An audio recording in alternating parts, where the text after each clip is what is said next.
Hi, my loves. Welcome back to Vanity Fair. My name is Chris Farah, and today we're talking 90 Day Before the 90 Days. This is season 8, episode 19, Now Departing. Thank God. Thank you, God. Honey, we were just like Rick and Trish, we were in a terminal for far too long with the same characters, and people are sleeping on the floor and people are getting rowdy, and we are like, get us home, truly.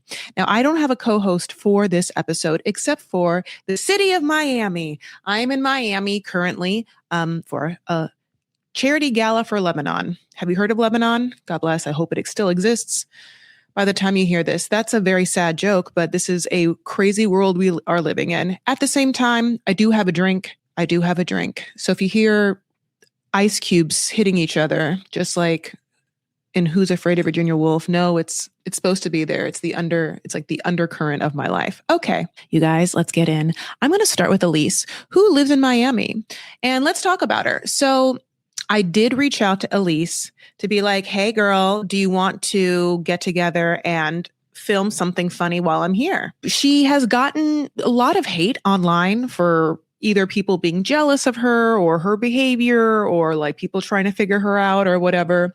And so I thought it'd be like a fun or funny way for her to like showcase maybe a comedic side to her, because certainly she knows she's hot, but there's something else about her that I thought might be fun. When she said yes, I was like, yay. And I pitched her some ideas. One being like, let me teach you how to make a salad dressing from scratch, girl. It's better than the packaged stuff that you got splooged all over your face. Or do you want to tell me about these titty tops in real life?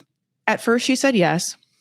And then I asked her when, and then I didn't hear from her for like 4 days, and I had to be like bumping this. And then I got just like a response back like, I can't. Meanwhile, like definitely no excuse for being flaky. Definitely no rescheduling, just that. So God bless. Meanwhile, the girl will look at every one of my stories, so she has time. You know what? Is everyone on this show weird? Maybe. Is it my fault for reaching out to someone? Yes.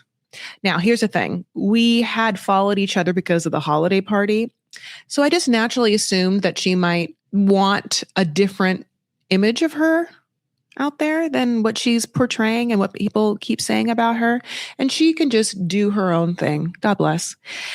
I won't be doing that. However, if you do want to make a homemade salad dressing, I'll make it when I'm back at my house for all of you. It's so simple. Anyway, my babes, Miami's beautiful.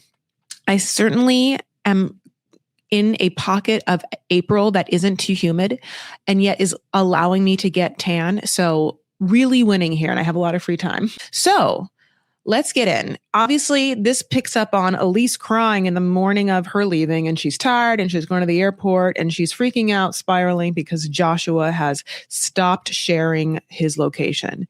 And then we get the backstory. And the backstory is that night, the night before they were leaving, he had invited two girls over and another friend to quote unquote party.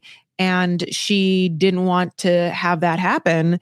And she left in the room, and like, therefore they also started making fun of her and being like, what's her problem? All of this sounds crazy. And I'll tell you why. Why aren't they filming this? What's the point of having a reality show if you are going to tell us about drama that happens afterwards? Why isn't there two cameramen at Chris and Joshua's stupid apartment all the time the night before she's leaving trying to get footage?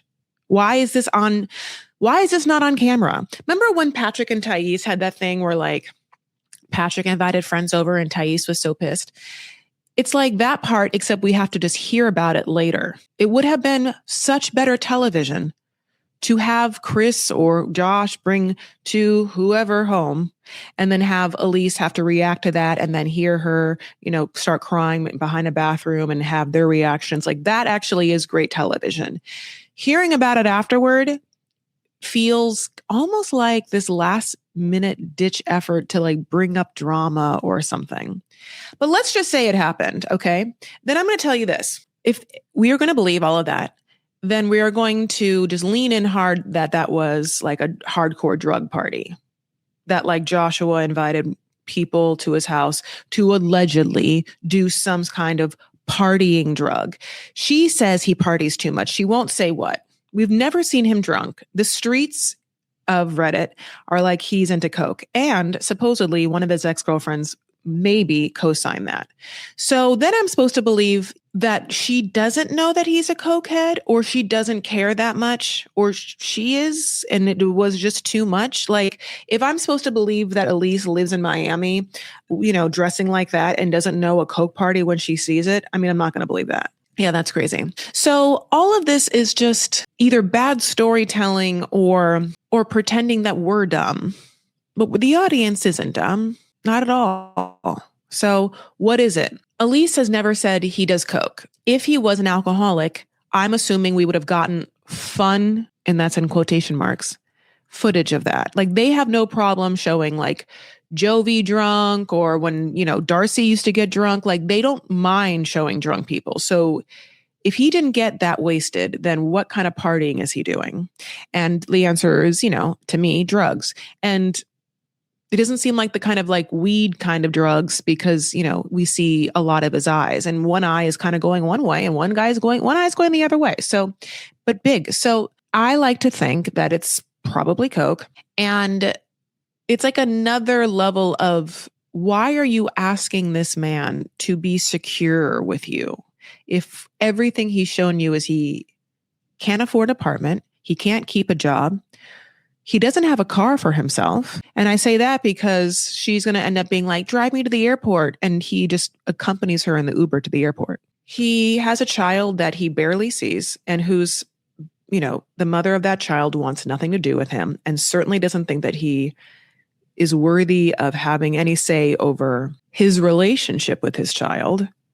And like, so obviously this guy does like major coke. So like, here's the thing. Elise could also do coke. I don't know why it wasn't like, maybe that was one of the draws. I have no idea. It's fine if you do coke, literally. But it's just like, let's be honest about things. I don't do coke, but only because I've smoked weed for so long. It's just, I picked one. Anyway, I'm from California. But like, and also, yeah, whatever. So it's just, it feels fraud. We feel frauded, and we feel like you're not giving us a whole story. And it's just these bits and pieces of a story that's not even that interesting. It really isn't. It truly feels like Elise was on Hunt for Love and was like, I gotta make sure that if they call, that I can like get on another 90-day franchise. And that she went into her DMs and found a DM from like the hottest guy she could in a location that she wouldn't mind visiting for 2.5 weeks. And that's how we got Josh. Right? Because everything about it doesn't make sense. Like, if you were truly in a relationship with someone, you would know more about their lives. And like, if this person says he has a son, but in the 6 months of you talking, he's never with the son, never never FaceTimes you, and you hear the son's voice, like none of that has ever happened. Then I guess it just reads as superficial and as like not unimportant as it is. So it's just a lot more of her crying and him like, not giving a shit. He has two modes. One is really like looking like he's so fucking over it and he can't wait for her to leave.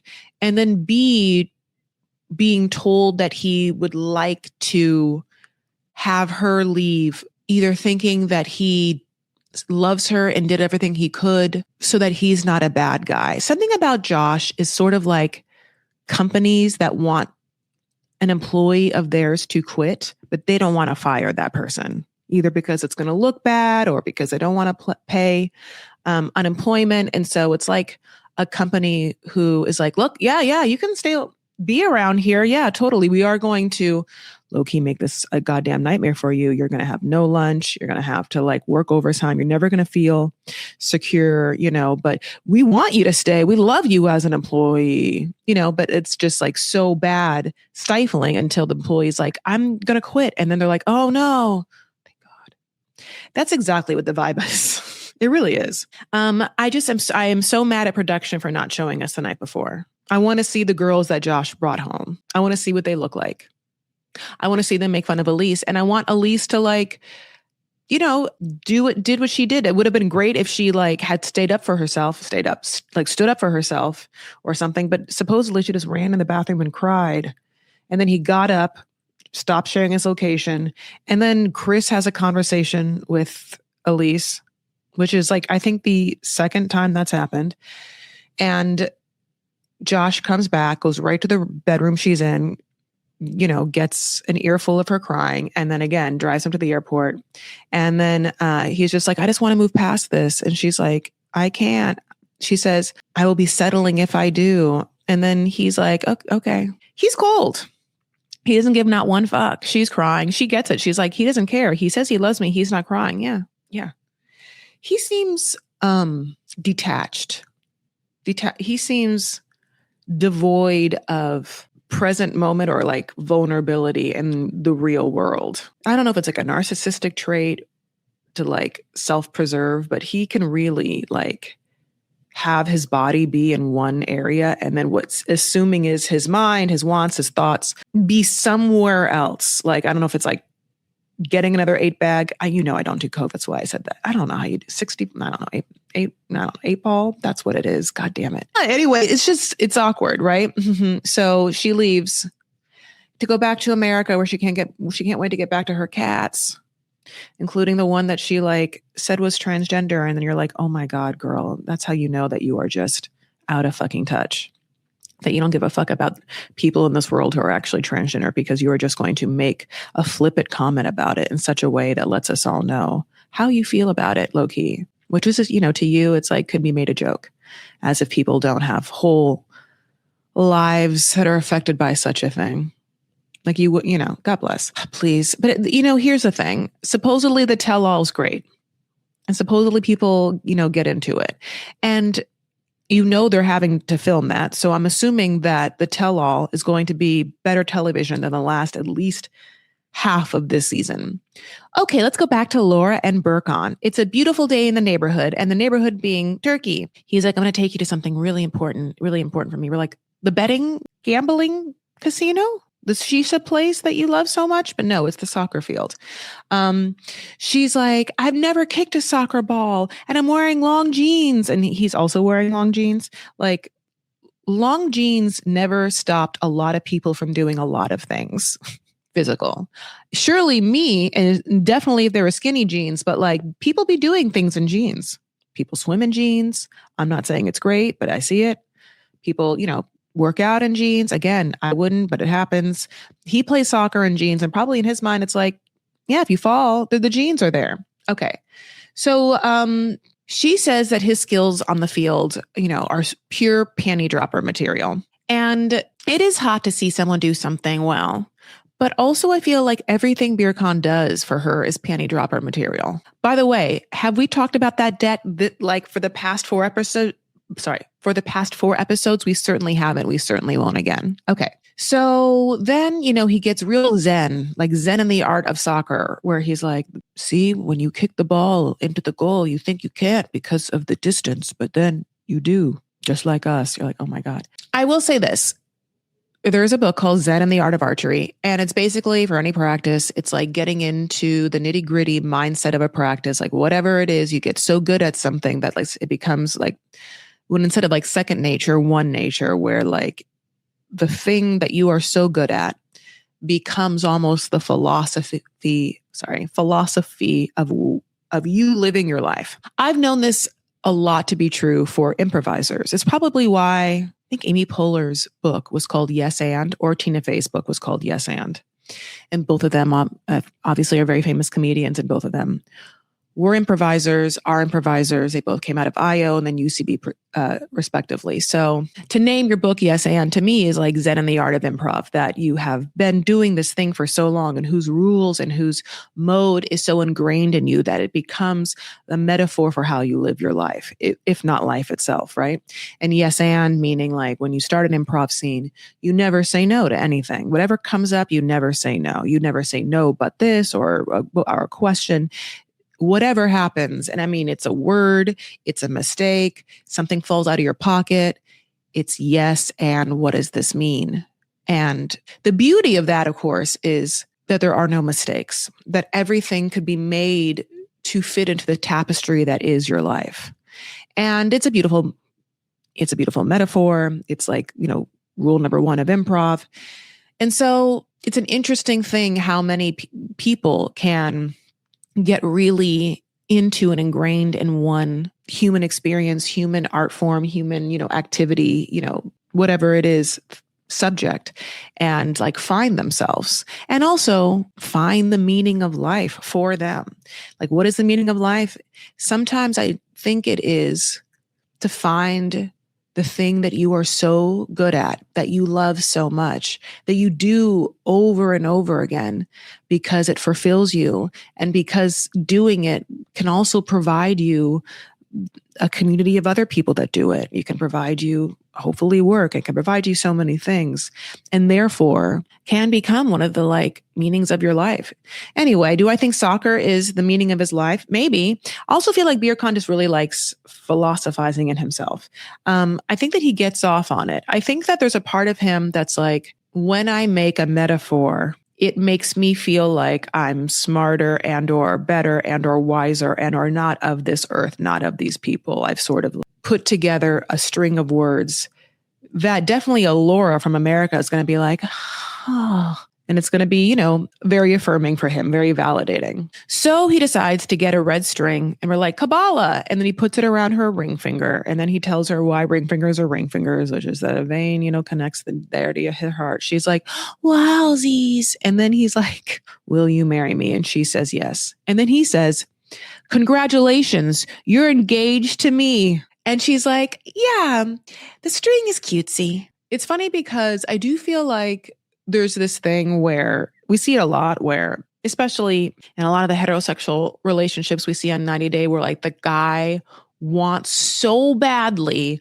for the lady not to care about a ring or the value of a ring. Like monetary, symbolically, it like they wish they didn't care. Like they wish they could just be like, it's just a ring. I've already told you all the things that, I want you to know and the things I think you want to know. Like, why would this matter? And it's like, I don't know, buddy. Why does it matter to you to A, B, and C? Why, why is it mattering? Why does it matter to you to have an American wife? It does for you. Rings matter to her. Anyway, the next day she's sad, she's packing, she's crying. He's like, don't cry. Not a lot. The only man that cries on this episode is Rick. Forrest kind of tears up, but not even really. Michael comes over and then I noticed the apartment they had stayed in has like a really high tech, either a security system or like air conditioning system. And yet at one point there's also like a full TV ripped off the wall with the like wires hanging out. And then again, this was the Airbnb that she paid for, that he kicked her out of one night. Ha ha ha. So then Michael comes over and he stays with Laura as then Birkan puts her luggage in the car and then they have a conversation, which seemed weird. Like, why wouldn't Michael do that? Because this is their last moments. Michael, you're going to have like, a 14-hour plane ride back to America with her. But, Birkan likes Michael. Michael likes Birkan. And then Laura's like, well, I wouldn't have changed a thing. This was the perfect trip. Yes, we're not allowed to cuddle on a couch anymore. And I wanted to be like, when you guys were cuddling on the couch and then you went to kiss him and he was like, no, that's probably the last time I would have cuddled on the couch with him, because that shit is weird. What are you doing if you're cuddling on a couch? Or are you not cuddling on a couch? Would Michael be like, okay, cuddling on a couch meant like we both sat on a couch. Sometimes she put her feet up and sometimes they would touch me. We'd be eating popcorn and watching Meet the Fockers. Or, are we to believe that they were just laying on top of each other every night? So I would really like Michael's idea of like how much their physical relationship was boundaryless before. And does he realize that he led on someone who had made a move on him, and why? Like, is he going to go back to, I just really always feel bad about myself because of my, like nose situation. And therefore having this girl like throw herself at me on various times felt good. And even though I didn't really want to be with her, there really was no one else. And I really like pickleball and I get tired after I play. So I go back to her home and she has that couch. Plus again, like for some reason, DVD collection. She does. And I think we'll find that information out of the tell-all because, Michael supposedly has a best friend on the dais. That's not Laura. So we hopefully will get to hear like a lot more information about that. At the same time, I kind of wish that information would have happened during the season because it was a boring season. Annie and Javon. Ooh, talk about boring. Okay. So finally they gave us one stupid thing, which is that, guess what? She was nauseous and she took a pregnancy test and she's positive for pregnancy. He had extended his visa. Now, she says that he has been more helpful and caring, which made her more attracted to him. And that's why they just like fucked so much. She wakes him up because we know it's early. There's a rooster crow to tell him that, she's pregnant. And he says that he's really happy for the baby. She's packing his bag because they're leaving tomorrow. There's like no future plans for him to come back. She says a bunch of things that were like, or that are sus. And we're like, girl, no.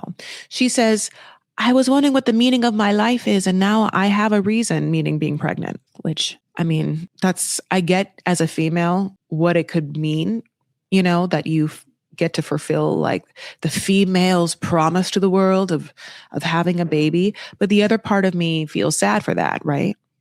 Because if I'm going to go back to what I said, like, hopefully the meaning of your life, it means a lot. Like the meaning of someone's life, especially at the end of life, is hopefully, and I'm not there yet, like the conglomeration of everything that you've put your heart and body and mind to. And certainly that can be like the thing you do well, like I said, improv or whatever, or soccer, if that's your thing. But, it's also like the love that you have poured into people and, that could be friends and family. It's a little too soon to like make that on your child, though, because we just don't know what's going to happen with this baby in a bunch of ways. Relationships can be, I hope the best. I would love Annie to have, a child and for her to have, an easy time raising this child and for them to have as close a relationship as Annie has with her adorable mother. But we can all say that's not always what happens, right?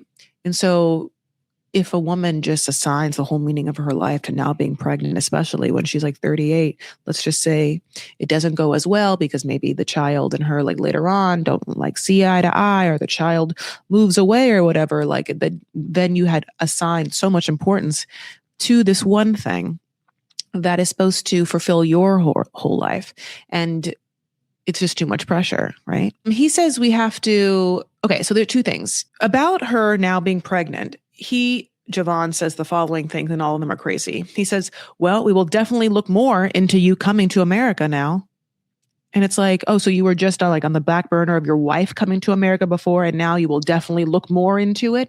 Looking more into it, what does that mean? Are you now going to open up Yelp as well as Google when you look at reviews for immigration lawyers? What does that even mean? He's like, I want you to keep me posted about the first doc appointment. Keep me posted. Keep me posted. Just like send him a Snapchat, honey. Just like, here, keep me posted. It's one of the like worst things I've ever heard. Then he says, but before that, we have to finish packing, which means you, Annie, are packing for me, but Anna, keep packing. Why aren't you packing for yourself? This person's pregnant now. And then her adorable mom makes him chicken adobo. And he's like, yeah, don't worry. I'll text you when I get back. The mom says all the things that we know. She's like, I want him to come back and I don't want him to like have just spewed at us broken promises. He better not break his promise because I want my daughter to experience a complete family. I feel like I gave her a broken family. And then she also goes to says that Javon came from a broken family. So she would appreciate for her grandchild to not have that. And then he says the same thing. Well, keep me posted on the baby. You just create a group chat with me, your mom. That way you can tell us both the same things. Why I think that's crazy is like, how often do you guys talk? This is your wife. How often do you guys talk? Keep me posted about the baby. Yeesh. So then the producers do this thing where they obviously ask both of them separately, like, what have you learned about marriage and, being here? And you can tell they ask this because then they have to answer it with the question. And so Javon's like, yeah, I learned a lot about marriage since being here. He gives no specifics. I assume that having to interview him was a nightmare for the producers. Anna, on the other hand, they're like, what did you learn? She's like, oh, I learned that marriage is not about happiness. Yeah, babe. Especially not with him. Especially not with someone that you are doing everything for and he resents having to do anything for you. We'll certainly look into you coming here more now. He hates that he has to send her any money. So I don't know. She is posting a lot on TikTok and whatnot of like them being happy and them doing whatnot. So we will see what happens. And if she's pregnant, I certainly hope for the best. Like, I just don't understand what's going to happen for Javon to have like a complete mental shift to be a good father and a good husband and a good man. And I think that one thing would have to happen is he has to learn to like himself and be honest with himself and stop trying to like put all his insecurity on other people or try and like shaft his own responsibilities. Yeah, like if his sister or his mom, who I've been dying to hear from, like some woman in his actual life that like knows him, like I need that person to be like, what?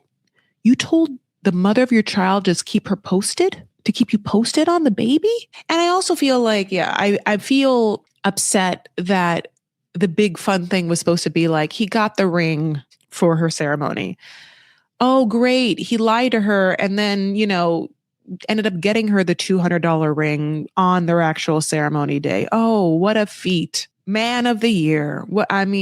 It's hard because we want better for Anna. And I don't understand why Anna doesn't see how shitty he is. She's just like, I love him so much. And it's like, why? She's like, I just love when we fight and then make up. And it's like, well, we certainly have seen you fighting. The making up just is him being quiet and then you being nice around him. Oh, God. Let's move on.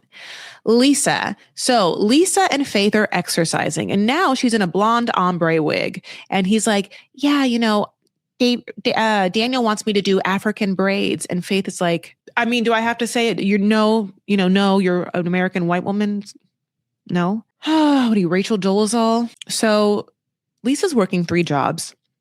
Daniel's working like, I don't know, maybe 1, maybe, nothing. Then we get this like wild story, which is that when Lisa was upset about Daniel, she had made Daniel give her the passwords to his accounts, his email accounts, and then Faith then used the passwords to get into his email and then found his contacts and found that there was a contact named Wife. Also that he had put Lisa as Lisa baby. So then Faith reaches out to the wife and is like, hi, I was looking through my friend's phone and you're listed as wife. And the person writing back is like, so what can I do for you? Which is great because Faith's comment begs the other person to be like, I'm not his wife, or what are you talking about? Or maybe I am. But the person behind there took a step back and was like, neither yes nor no, but what do you want from me? To whoever who is writing this person is like to me, a good communicator. Especially if that person's end goal is to not give in any information and get the fuck out of the situation, which to me is smart. Why would you? Knowing that Lisa's on the show, and we don't know that she doesn't, this person might know or might not know who Lisa is. But let's just pretend she doesn't. What a fucking shit show to then have to be like, well, yeah, I'm his wife. Yeah, we've been married for 3 years. First of all, why would you give that information out to some random person on the internet? So anyway, altogether, whoever is behind the wife's texting account, brilliant communication. So what can I do for you? The wife says. And then, basically they're like, well, I want to know if this is true. Like, my mom is dating Daniel and like, nah. And the other person's like, please don't contact me again. Lisa's so upset because the good morning texts have stopped. It's never a good sign. Never. I haven't ever, let's just be honest. I think it's like, I don't think there's ever coming back from good morning texts stopping. The minute good morning texts stop, that person is out the door, on to the next. And someone else is getting the good morning texts. Because I think that if you want to be with one person and you think you found that one person and you have already like done certain things like good morning texts or whatnot, to go back on that is just indicative of, like a dismissive tone to the connection and relationship at whole. And it's really difficult to deal with when you don't know how or why things shifted. Right? I guess it's going to be kind of like Stig situation with Aviva. It leaves you with unanswered questions. And the unanswered questions are horrifying because in order for your mind to solve the problem at hand, it's going to look everywhere and you're right there. So then it's going to be like, what did I do? What did it do? Was it this? Was it this? Was it that? And to actually have to settle on that this person was like never into you that much or found someone else or just thought they were going to be into you, but decided that any amount of it's too difficult, either on their side or yours. and that they are just going to hang back on their laurels and just become lazy about it and hope, just kind of like Joshua or the employer that wants the employee to quit, that the other person gets the hint and moves on without them having to do any of the work, right? It's always that. So basically, Lisa's driving in her ombre wig and Daniel calls and she's like, can't believe Daniel called. He's not been calling, but obviously this is a hot in the heels of that wife conversation. So I'm sure whoever Daniel was talking to at wife got an earful from that person that there's a girl named Faith in America asking questions. So he calls and he's real chipper. And she's like pissed. And then she's like, you gave me your passwords. Faith found someone named wife. And Daniel does the exact same thing he did before, which is like try and dodge the question, put it on her by being like, you're always, putting on me these like accusations and it's really annoying or whatnot. And at the same time, I'm really busy. That's why I haven't been able to talk to you because I'm drowning in debt. And I kind of want to be like, debt for what? What debt? Only because she bought you all those clothes. She told you she can't send you any more money because she has to get you to America. We find out he has a job. He plays, I don't know, basketball or soccer, and he has a job. So what debt does he have? Because from our vantage point, he spends nothing. Is this like a beer con situation? Is he fucking into gambling? What is it? Anyway, Lisa puts her foot down and is like, this is over. I don't want to talk to you anymore. She hangs up on him. Now, is it going to be a forever hang up? I'm not quite sure because I have been, unfortunately, I put all my eggs into a basket of someone finally doing their due diligence and seeing how someone isn't going to ever treat them right. And then we get Rick and Trish. Okay. The Trish situation is hard. Okay. But also remember this as I go back to Lisa. Lisa knew that he was in shit when they had that fight and he was calling her evil. And she was like, no, I'm not evil. I'm fucking paying for everything for you, asshole. In that moment, we're like, yeah, leave, take your money, give it to your child. To me, Faith, I wish Faith would put a full fucking conservatorship on her mom, just like Cher did recently to her son. But I think that, Faith knows her mom isn't shit. And the fact that Faith hangs around her mom too, A, means that Faith has a lot of love in her heart and a lot of empathy. And also hopefully B, has a therapist, psychologist, group of people that she has been able to disconnect her mom, be able to be disconnected from her mom enough to be like, I was raised by an incredibly unstable person and I'm able to give her love now, but she doesn't affect me and she can't harm me anymore. God bless. Okay. Rick and Trish, he's packing to leave. He's like, yeah, Trish just used to light up a room. And so that's why I liked being with her. I would just enjoy standing next to her, which to me was like, okay, yeah, because Trish is hot AF and young as fuck. And so what I'm hearing is Trish is so hot and so young that you liked having her on, having her be arm candy to you.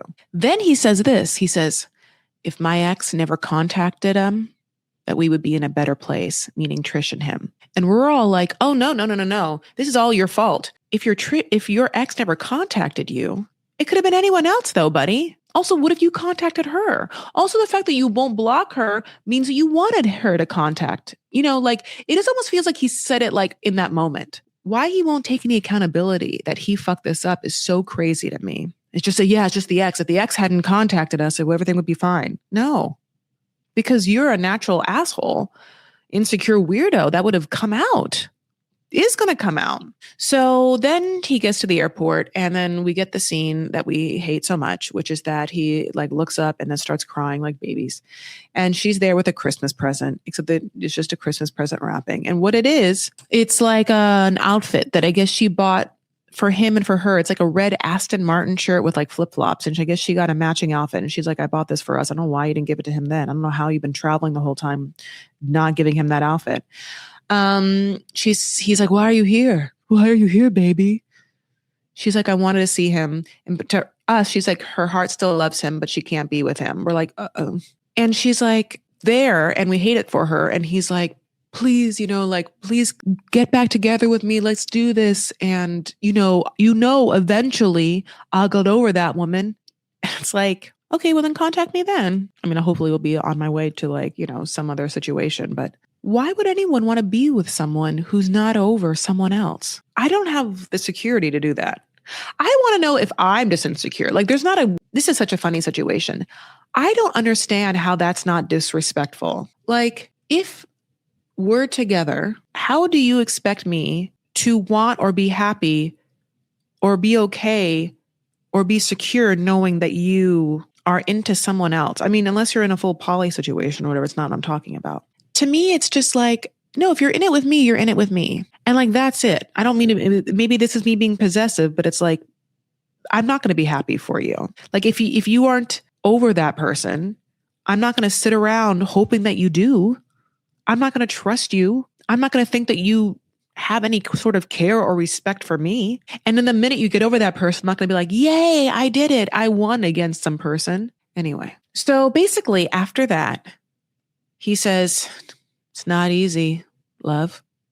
Nothing worth having is. I don't even know if he's ever known love. They agree to just talk. She's like, I'm not saying I'll get back together with you. And we're like, yes, you are, which is annoying. Then the producers are like, okay, all right. Well, you said that you really want to get back together with her. She came to the airport. She got you a Christmas present. Now, will you block your ex?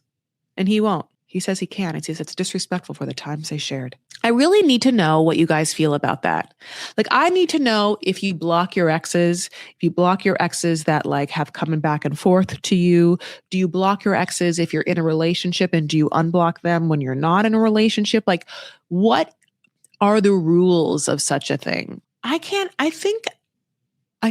blocked my exes. No, I don't really remember. I knew I blocked one ex because this person did try to keep coming back or whatever. And I was like, no, I don't want to deal with this. And then there's another person that I've blocked before, and then I've unblocked for whatever reason. And I, and it's probably a more toxic reason than like it's probably a more toxic reason than I would like to know about myself. But surely if I was in a relationship with someone that I liked and had feelings for and wanted a future for, if that person asked me to block an ex that I didn't really see, like wasn't in my social circle, I would absolutely require them to do the same if I felt like there was a weirdness or toxicity there. And if they didn't, I wouldn't be with them easily. It's just, it's like, here's the thing. It's really shitty, again, to have to like test people, right? It's an annoying thing and it's shitty to do. But at the same time, there are these little tests. They're kind of fail safes. They're like, what is real? Because it's sometimes very difficult because people be saying whatever they want to say to get to an end goal. But at the end of the day, if you are not prioritizing making sure this connection is secure and in a position to thrive, then you aren't, for whatever reason. And I think you can't get over that. Like, there's no getting over that. Like, okay, if you don't find our connection to be worthy of protection and worthy to be cherished, and like if you don't see how my feelings are valid, then you don't. And how could this work then? Anyway, let's move on to Forrest. So Forrest is packing. Molly has decided to pack chips in her suitcase. In the suitcase, not like in the suitcase layered on top of a bunch of other clothes. Like, then the suitcase lid comes down and those chips are obviously like, I mean, you can literally, I guess, make like a bread coating for chicken out of them. They're going to be smushed to smithereens. And Molly, who really prides herself on being like the voice of reason in the entire family for Forrest, for Dev, doesn't know that. Even Forrest is like, those aren't going to be chips at the end of this, Ma. Molly's like, yeah, they will. And we're all like, no, they won't. How good are those chips? What kind of chips do you really need from the Philippines? I just want to know. I'm not saying they're bad, but like, what chips are there? Are they like a different flavor chip? Like Molly has really enjoyed her time in the Philippines. Almost like Molly, I feel like, loved it, which is like, makes sense. She really was one of the like Americans who went abroad who was like fascinated by all of the different sites and also really loved the cuisine. So I'll give her that. Now Forrest and Sheena are in the car going to the airport. And I forget, like, one of their weird things about the relationships is that they love like really calling each other out, like about body functions and stuff like that. Like she's like, you snore. She's like, you grind your teeth. He farts. Like they talk about that kind of thing and they think it's like cute or whatever. It to me definitely reads like emotionally immature, but God bless, to each their own. Now, Molly is like, Sheena is the biggest manipulator I have ever seen in my life. I'm so happy I was here to save Forrest from making the biggest mistake ever. I mean, to me, Sheena's not a big manipulator. Sheena just knew she couldn't tell the truth to you or your son. She couldn't tell Molly, oh, Molly, yeah, in my culture, we give money to our parents, like period. So that's why I give money to my parents, because it's expected. I'm always going to do it. That's what people in my culture do. Also, Molly, people in my culture, the men are the ones that make the money. So it shouldn't even be on me about what money I have and what I'm doing with my money. It should absolutely be on your son, Forrest, to make the money. That's what I think. Also, Forrest, make more money, get a job. I don't care about the excuses that you have. Make more money, get a job, find the thing that you're good at. Like that's what Sheena wanted to say the whole time, but she didn't. All she would do is cry. And Molly's like, she's the biggest manipulator. And it's like, she's just like somehow not strong enough to tell you what the fuck is up. So Sheena crying is like now what happens for the next whole part of the episode, like to the point where Sheena's doing this.